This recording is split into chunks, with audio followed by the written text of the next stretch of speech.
Here's what I want to talk about as we wrap up this series today. Because we've been talking about choices that we have to make. And I want to take that idea about trading away what we want most for what we want now. I want to take that one more step as we wrap up this series. And I want to talk about in particular what that looks like in relation to our time and how we manage our time and how we prioritize our time and what kind of choices we need to make related to our time, related to our calendar, related to how we prioritize our time, what kind of choices we need to make if we're serious about stepping into the life that God has for us. So here's the choice I want to talk about today. Here's the last choice. I choose important over urgent. When it comes to our time, when it comes to our calendar, when it comes to how we spend our time, we're going to have to choose important over urgent. And part of why this is such a burden is because some of us, we've chased urgent, and we've allowed urgent to crowd out the important things in our life, and we pay a price for that. There's a price you pay when you constantly chase the urgent. In fact, let me just kind of throw out a few things. When we live in the urgent, it depletes us. Come on, some of us know this. Because some of us, we feel like we have less energy than we've ever had in our life. Some of us, we get to the end of our days and we get home and we have nothing left in the tank for the people who we would say are most important to us. Living in the urgent depletes us. Here's the second thing that living in the urgent does. We begin to maximize our minutes chasing the urgent, but we do that at the expense of moments.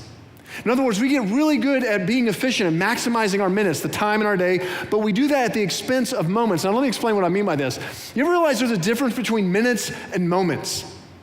Big difference between minutes and moments. In fact, my guess is you know this sort of intuitively. If you were to go out to dinner with someone and they were to say, in the middle of your conversation, they said something like, so what are the most impactful minutes of your life?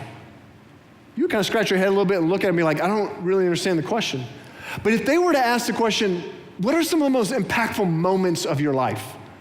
You would know exactly what they're talking about. That they're not really talking about minutes, they're talking about something so much deeper. They're talking about something so much more meaningful. They're talking about an event that happened within minutes, but it carried substance. And the truth is, and the reality is, every single person here right now, we are all handed minutes. Every one of us has been given minutes in this life, but not everyone sees the moments that are right in front of them, that are packed with meaning. And it's because we get so distracted by the urgent, managing our minutes, that we miss our moments. So today, I just want to explore with you one really big idea that comes from an encounter that two women had with Jesus that has everything to do with this. Because you have two women who have this encounter with Jesus, and one is ultimately dedicated to the important and the other is just dedicated to the urgent, and they have a completely different perspective on this event.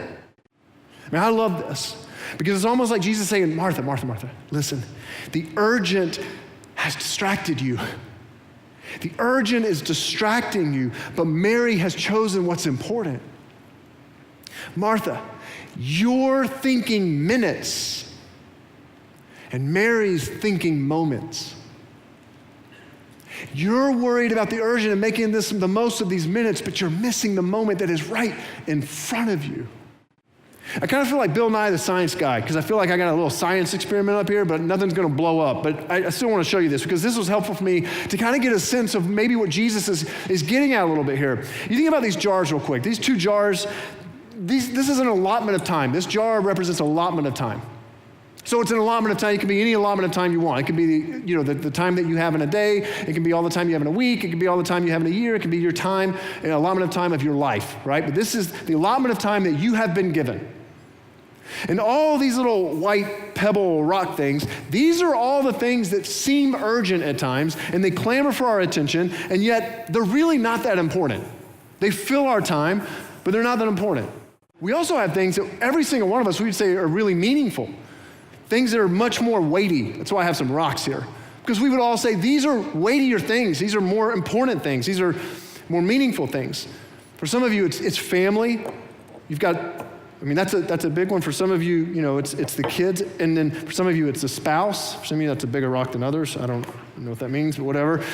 For some of you, it's the spiritual life and spiritual formation. So church and, your group that you're a part of and serving and all that, it takes that whatever, that's time that you want to spend. For some of you, it's work. That's a meaningful thing. And then, we've got other things like exercise, and then we've got just friendships we want to be a part of, all that, right? And so, you ever felt like this, by the way? That it doesn't all fit? That you've got some things that you know are meaningful, like you wouldn't disagree, those things are meaningful, and yet by the end of the day, you're out of time. It's like you can't fit them in anymore. You ever felt like, man, like the things that actually are probably the most weighty in my life, I can't fit in the jar.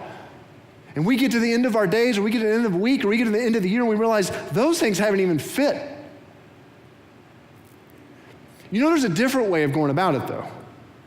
Because it's interesting that when we try to add those things to our already previously scheduled lives and the urgent kind of wins out, there are another ways to kind of say, I'm going to put this rock in first. I mean, this is my family, and you've got these things, and you've got my relationships here, and you've got my work stuff, and you've got my spiritual formation that's a priority to me, and you've got exercise and all that kind of stuff. And then this stuff happens too. I mean, it's not like this goes away. There's Netflix, Amazon, Netflix, spending time with friends, going to a restaurant, whatever, driving around, looking at neighborhoods we can't afford to buy a home in. You know what's interesting?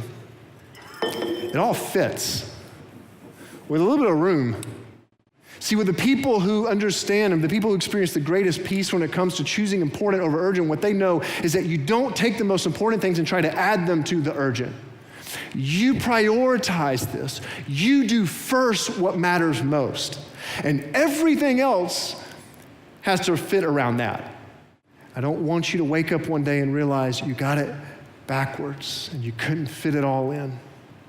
So what do you want most?